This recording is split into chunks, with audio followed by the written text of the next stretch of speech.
あなたのことを教えて。好きな音楽とか嫌いな人とか、あなたの未来を見せて。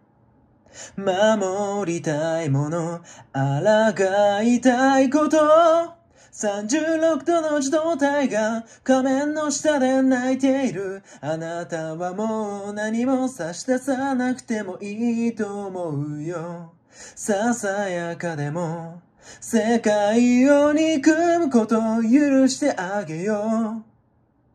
だからどうか生きて笑って泣いて、少しでも多く胸の奥眠っている壮大なストーリー僕に見せてくれ。ありったけの悲しみ全部この歌に撒いた水をやって、その涙で